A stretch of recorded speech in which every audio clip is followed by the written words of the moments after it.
warahmatullahi wabarakatuh.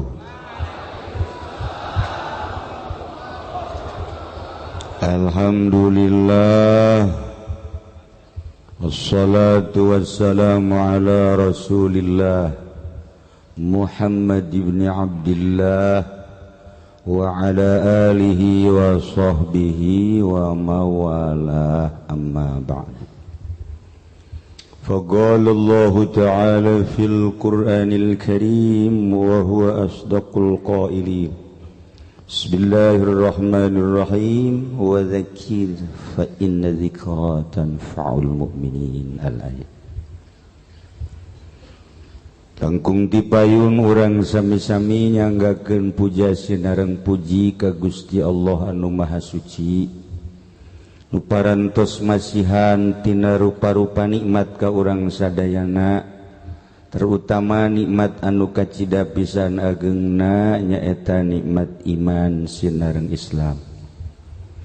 Sholawat sinareng salam mugia dilimpahkeun ka junjunan alam Kangjeng Nabi urang Kangjeng Nabi Muhammad sallallahu alaihi wasallam, katut ka para kaluargina oge ka para sahabat-sahabatna rauh para tabi'in asbat tabi'in al-mukarramun, para alimil ulama, para asatidz, bil khusus para zuriyah Kangjeng Rasul. Alhamdulillah di tengah-tengah urang aya dua Habib nu biasana urang dikelilingi ku para habaib, terutama Habib cocokan. Tapi alhamdulillah kedua Habib ieu ge nu hiji pesek nu hiji mancung, terobati urang kedua Habib. Alhamdulillahirabbil alamin.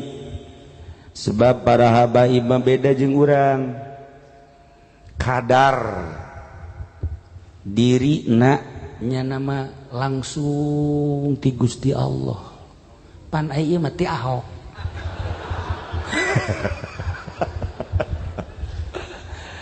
Nah iyalah ku kehadiran para habaib wabil khusus Habib nu aya, mudah-mudahan Allah Subhanahu wa taala ngucuran rahmat ka urang sadayana, sehingga tina rahmat eta lah ngajadikeun katentreman batin.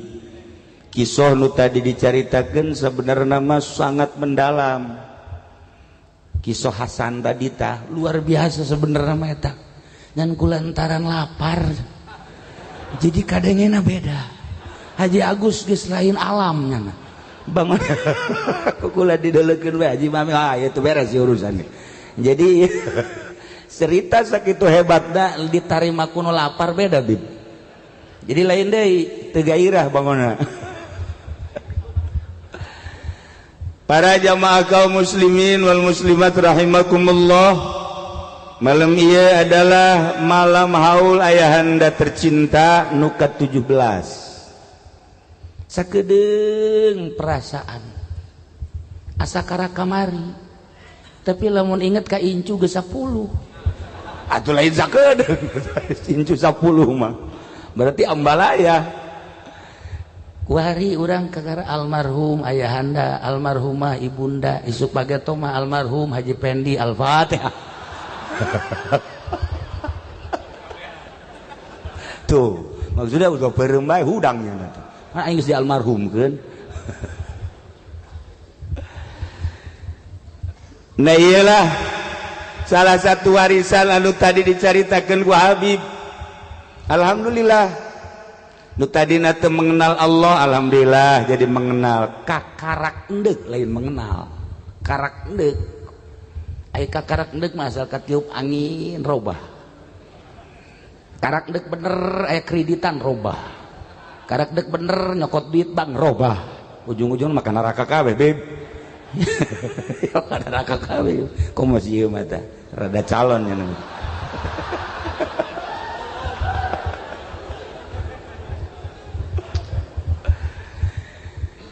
tapi lamun hayang nyaho paneger dunia sakumaha nu dijelaskeun ku Kangjeng Rasulullah Muhammad sallallahu alaihi wasallam ketika Gusti Allah nyiptakeun bumi.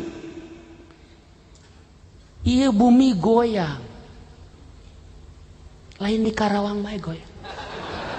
Ternyata bumi ge goyang. Haji Dalim seri bae.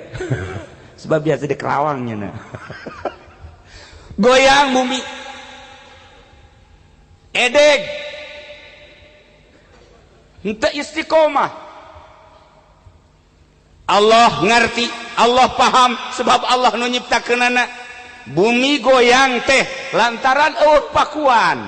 Maka Allah nyiptakeun paku bumi, jang negeran bumi, gunung. Diciptakeun ku Gusti Allah gunung. Gunung di negara urang mah teu sakumaha. Ketika orang ke Yordan ningali gunung, masya Allah. Di Mesir, Yordan, Yerusalem, gunung bae kabeh tah. Tadina Haji Pendi dek diwakafkeun di ditu. Ridho aing mah tah hiji tah. Balik oge tapi ka dieu. Urang ningali di Mekah gunung luar biasa, Madinah luar biasa. Bahkan Kangjeng diceritakeun cinta Uhud ge cinta Kangjeng dan selanjutnya. Nah, ieu gunung teh peneger. Eueuh hiji nagara eueuh gunungan, Banten, Gunung Karang, masyaallah, Gunung Santri. Jawa Tengah, Jawa Timur, komo di NTB mah leuwih luhur deui gunungna. Paling luhur India. Gunung. Sahabat ngadarengekeun Kangjeng ketika nyaritakeun gunung. Cak sahabat, ya Rasulullah, apakah aya nu leuwih dahsyat tibatan gunung jang pendeger bumi? Aya cik Kangjeng. Naon ya Rasulullah? Besi. Sebab besi mah kajen kukumaha ge ngelehkeun gunung. Gunung sakumaha gedena paculan. Ulah didoser di paculan beak. Ieu besi ieu hebatnya saja besi. Jadi besi leuwih dahsyat tibatan gunung. Sahabat nanya deui, ya Rasulullah, aya leuwih nu dahsyat tibatan besi? Aya cik Kangjeng. Naon ya Rasulullah? Nu leuwih dahsyat tibatan besi seuneu. Sakumaha hebatna besi ku seuneu beak kabeh. Masyaallah cak sahabat, ya Rasulullah, apakah aya nu leuwih dahsyat tibatan seuneu? Aya. Naon ya Rasulullah? Cai. Kajen teuing adag-adagan seuneu imbul cai parem. Ya Rasulullah, aya nu leuwih dahsyat tibatan cai? Aya ceuk Kangjeng Rasul. Naon ya Rasulullah? Angin. Angin mah ulah-ulah anginna gelebuk di dieu, angin nu kaluar ti dieu bahaya.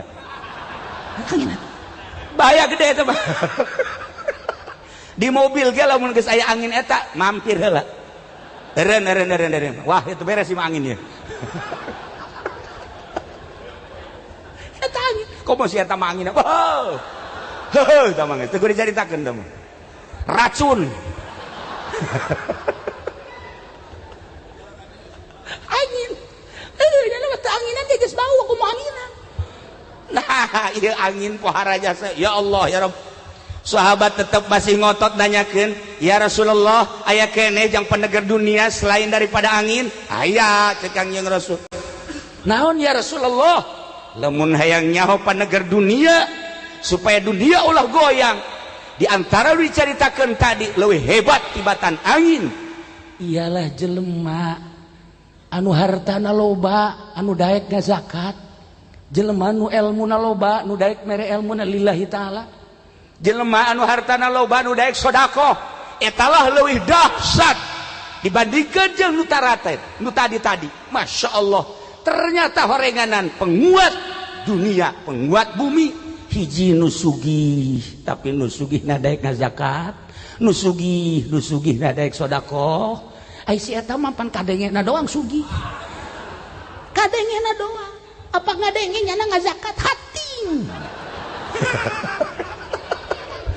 Malah mana yang zakat.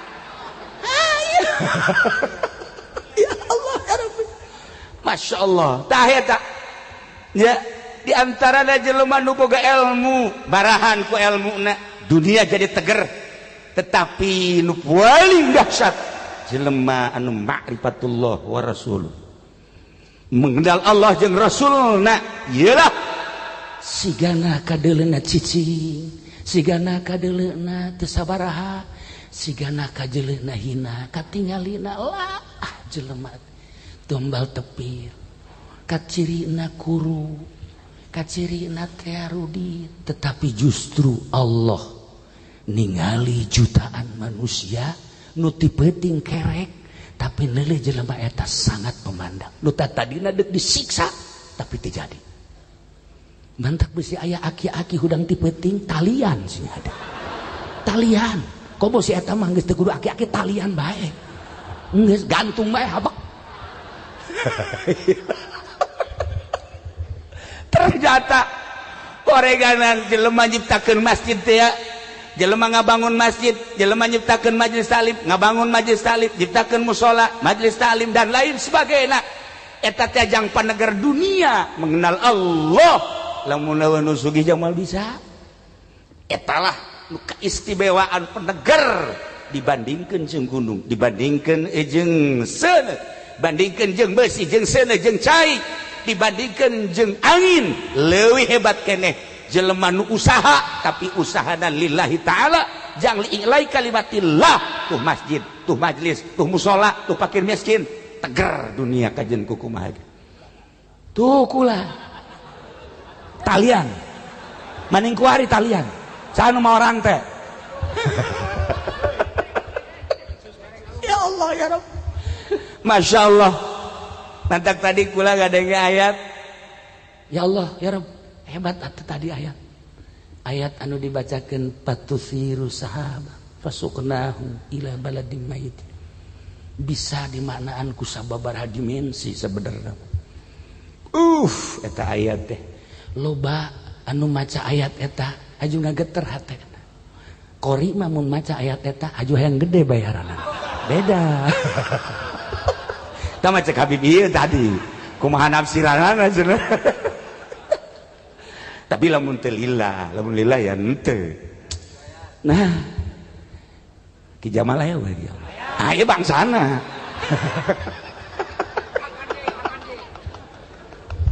ya Allah ya Rabb aya jelema kahitung jelema rudin kadang make jubah tapi jubahna lain bagus siga kieu kadang make sarung lain sarung hidayah cara Haji Pendi oh alamatil kibir tapi ente sebab lain nang meuli nang mere nah salah pakaian zohir ieu salah keur carita hungkul jelema keur lempang ya Karim ngadenge suara kan lamun geus ngadenge suara gaib lain jelema biasa contoh Haji Pendi be mun lempang ti peuting sok ngadenge suara nu seuri eta kan lain jelema biasa berarti kan sabangsa jeung kuntilanak kan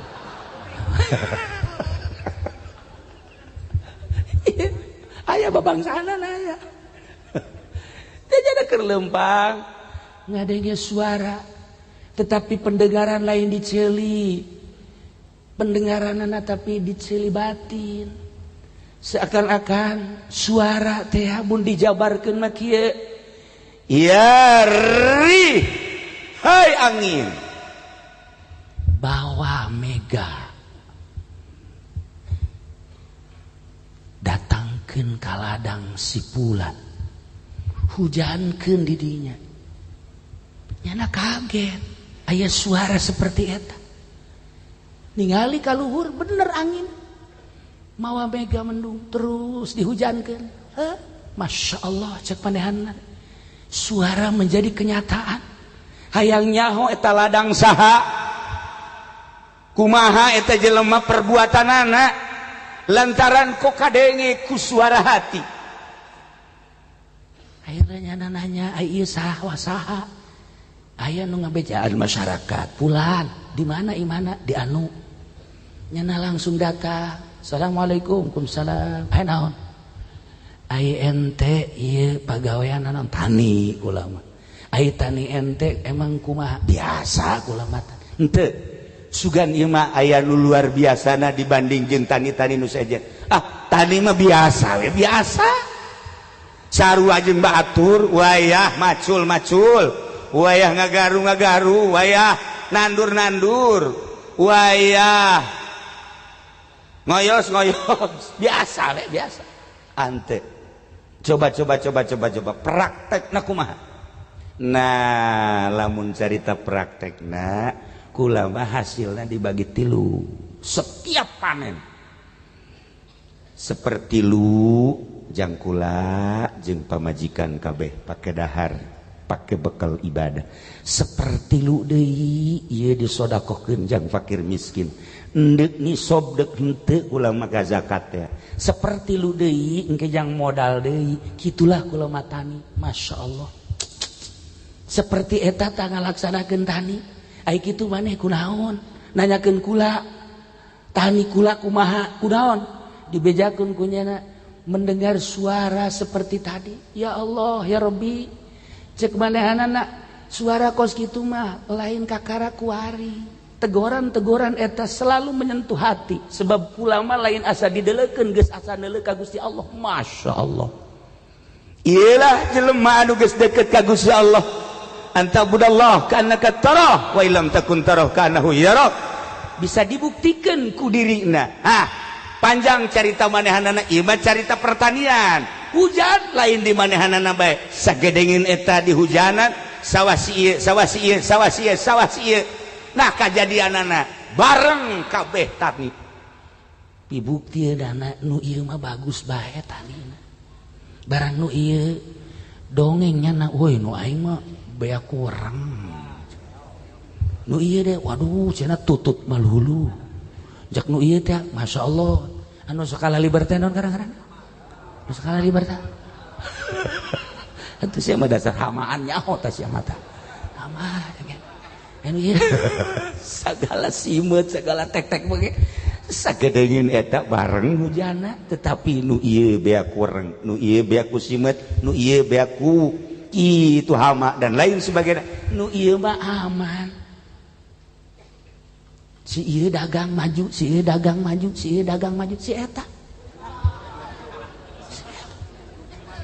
rugi maning weh griana ge wis ora ana sepotong lah iya wis didosar.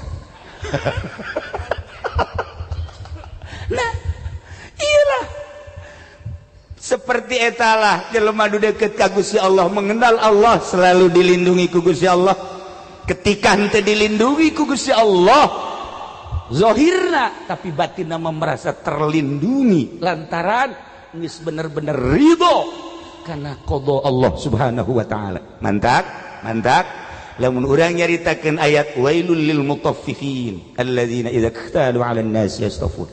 Ketika jelema ngurangan timbangan, ngurangan meteran, ngurangan ukuran, ieu disiksa bakalna. Tetapi aya nu ngurangan jadi hudang ruhani urang.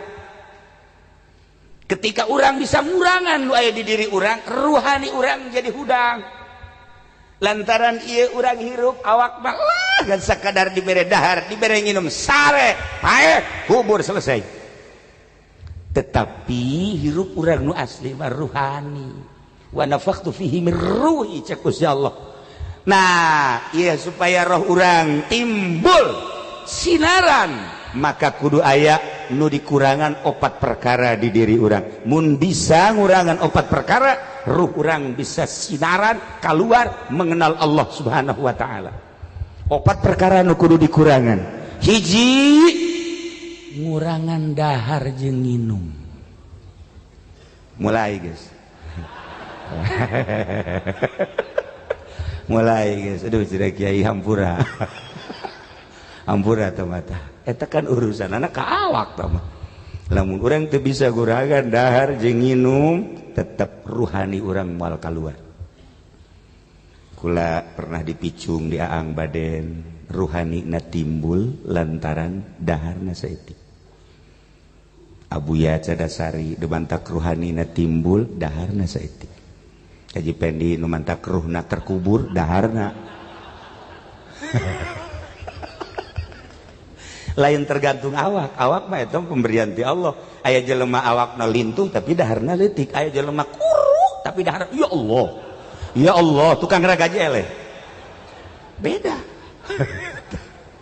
Ngurangan dahar jeung nginum ruh bakal keluar. Lumantak aya puasa eta supaya ruhani urang keluar. Cenah kamari kami jah puasa sabulan roh urang teu keluar, atuh teh mah pindah dahar doang. Pindah dahar malah leuwih gede bulan puasa tibalik jeung teu puasa. Nu biasa ngan 2 kali bulan puasa 4 kali dahar. Masya Allah jaroko ge beak 2 pak. Nomor kahiji ngurangan dahar jeung nginum ruhani urang bakal keluar. Nomor kedua lamun hayang ruh urang timbul bersinar mengenal Allah, ngurangan sare. Duh cenah kieu mending geussan bae mah ngaji. Teu kaharti bagus kieu bae. Atuh urang mengurangan sare hese jasa. Boro-boro di imah keur ngaji ge hees. Atuh keur ngaji hees kumaha tah mah atuh. Besok tujak tunjuk sia.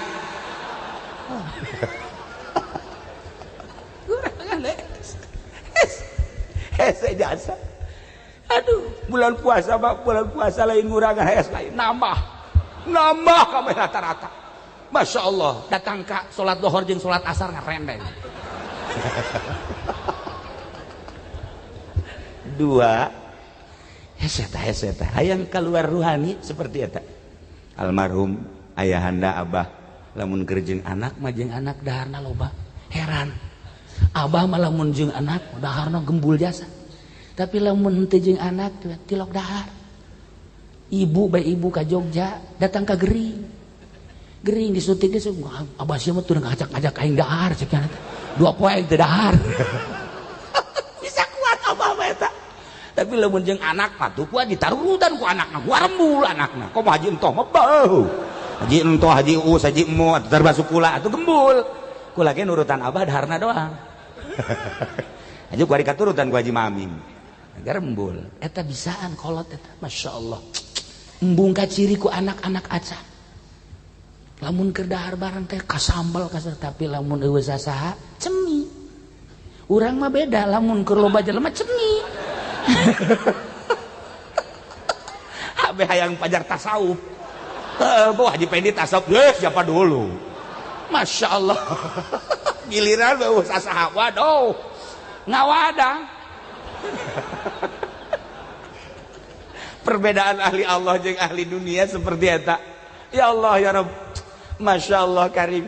Nah, nomor kahiji ngurangan dahar jeung nginum wayahna. Upayakeun lamun hayang ruh urang mengenal Allah. Nomor kedua ngurangan sare, terutama ti peuting. Eueuh hiji waliullah dijadikan wali nu peutingna sare moal aya. Eueuh hiji solihin nu peutingna sare moal aya. Nu mantak diangkat jadi solihin, nu mantak diangkat jadi wali, peutingna tara sare. Alhamdulillah cenah kula gedean teu sare. Nonton bola. Haji Jamal tah mah. Jeung kudoli duaan. Masya Allah kiai nonton bola tarolol.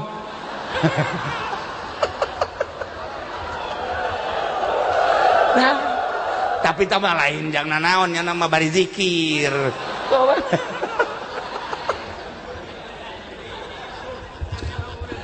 Lah murid teu narima. Murid tolol. Murid tolol. Dibejakeun guruna mari nonton bola bari zikir teu percaya. Kudu di exit kita murid. 2 ngurangan teh nomor katilu ngurangan pergaulan selain daripada ahli Allah. Ngurangan bergaul selain daripada ahli Allah. Lamun jeung ahli Allah jeung Habib silakan, jeung Habib Lutfi silakan, Habib Ja'far silakan, Habib Umar, jeung Haji Pendi jauhan. Rusak.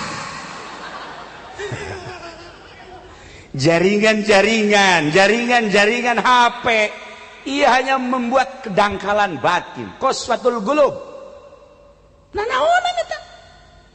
Sok gerage. Hanya sekedar memberikan teas hate. Sok jeung ahli Allah mangga deuk jeung sahabat luar negeri dalam negeri hek jeung ahli Allah mah sebab nya nama pemikiran ilahi, pencerahan ilahi. Urang ngalengkah ka mana bae dikenalkeun ka Allah, di usaha kenalkeun ka Allah, di politik dikenalkeun ka Allah, di ekonomi dikenalkeun ka Allah. Jeung ahli Allah mah pasti ngeunah bae, pasti ngeunah jeung tentrem luar biasa.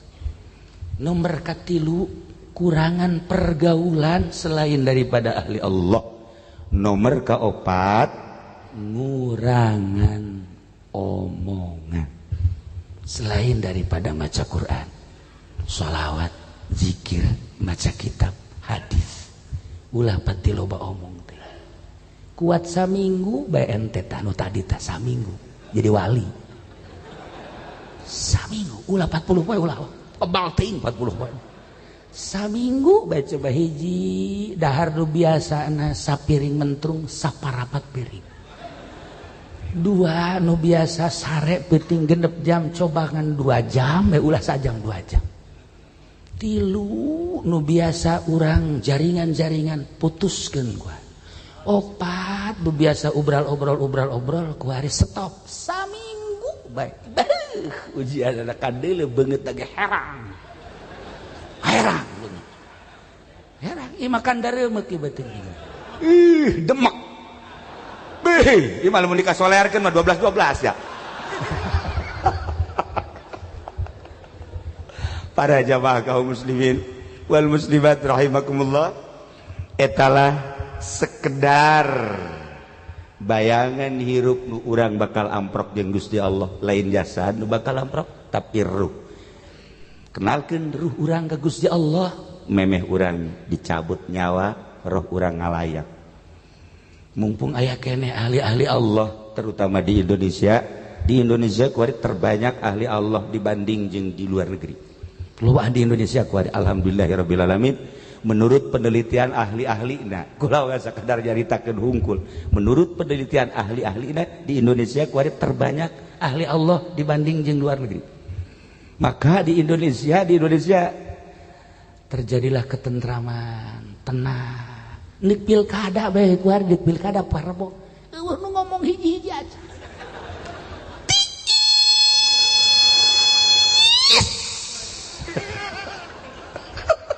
Berarti kan tentrem jasa ya, tentrem lah. Kumaha bukti nama ya tuh kan tim sukses lah ya, tim sukses Zaki ya. Ya tah ya tim sukses Zaki nyana ka dieu hatur salam ti Zaki, jangan lupa hari Rabu eta nyana teh tiis di kota tiis. Jadi henteu gejolak sebab lah loba ahli-ahli Allah lah menang sakitu eleh sakitu. Urang mah kieu bae. Mantak lamun aya kiai sagala hajung ngangsongkeun proposal ulah sok jelek ka ditu atuh biasa bae sih. Eta teu beres eta kos kitu. Para jamaah kaum muslimin wal muslimat rahimakumullah, urang sambung engke iraha waktu nu tadi dedengeanana ngadenge suara gaib masih panjang lalakona. Ternyata loba di Indonesia motif-motif jelema-jelema nu model kos karar itu mun dibuktikan nu kamari maot mali bejaan di mana ribuan manusia anu kamari aya deui maot keneh tapi henteu rame nu masih hirup keneh nu suara hatina mendengar. Masya Allah di Indonesia loba cenah kiai tuduhkeun mana Haji Pendi teu percaya kan jelema lain ya kira kaja dong kumaha tama suara jurig.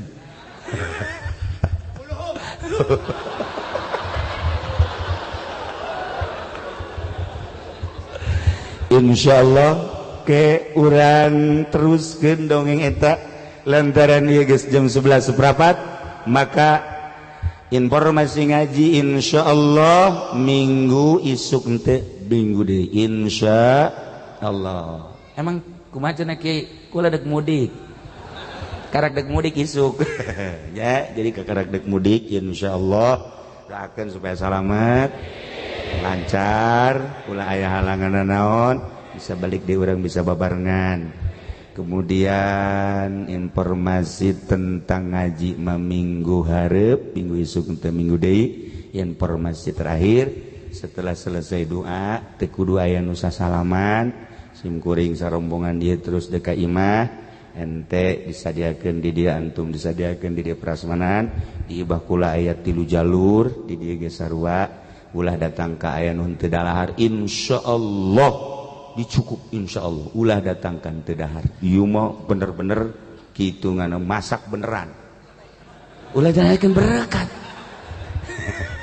ya informasinya seperti eta dicukupkan sakieu jang kenang-kenangan tentang mengenal Allah tadi ulah datangkah teu kenal ka Gusti Allah rugi adu luar biasa usahakeun neangan guru anu kenal ka Allah nu bisa memperkenalkeun ka Allah Allahumma shalli wa sallim ala sayyidina Muhammadin fil awwalin wal akhirin wa barik wa sallim wa radiyallahu ta'ala an sadatina ashabi sayyidina Rasulillah ajma'in آمين يا الله يا رب العالمين اللهم ارحم أمة سيدنا محمد اللهم اجبر أمة سيدنا محمد اللهم أصلح أمة سيدنا محمد اللهم فرج عن أمة سيدنا محمد صلى الله عليه وسلم اللهم انفعنا بما علمتنا وعلمنا ما ينفعنا وزدنا علما ويقينا وزدنا علما ويقينا وزدنا علما ويقينا والحمد لله على كل حال ونعوذ بالله من كل حال أهل النار ربنا تقبل منا إنك أنت السميع العليم وتب علينا إنك أنت التواب الرحيم اللهم اغفر لهم وارحمهم وعافهم واعف عنهم اللهم اجعل قبورهم روضة من رياض الجنان ولا تجعل قبورهم حفرة من حفر النيران اللهم اجعل نعمتنا دائمة ودولتنا قائمة وأولادنا وتلامذنا علماء ولا تسلط علينا ظالما ولا تسلط علينا من لا يخافك ولا يرحمنا اللهم سلمنا يا الله وسلم ديننا ولا تسبقنا زيماننا وارزقنا يا الله خير الدنيا والآخرة ربنا آتنا في الدنيا حسنة وفي الآخرة حسنة وقنا عذاب النار وصلي وسلم على جميع الأنبياء والمرسلين والحمد لله رب العالمين والله الموفق إلى أقوم الطريق والسلام عليكم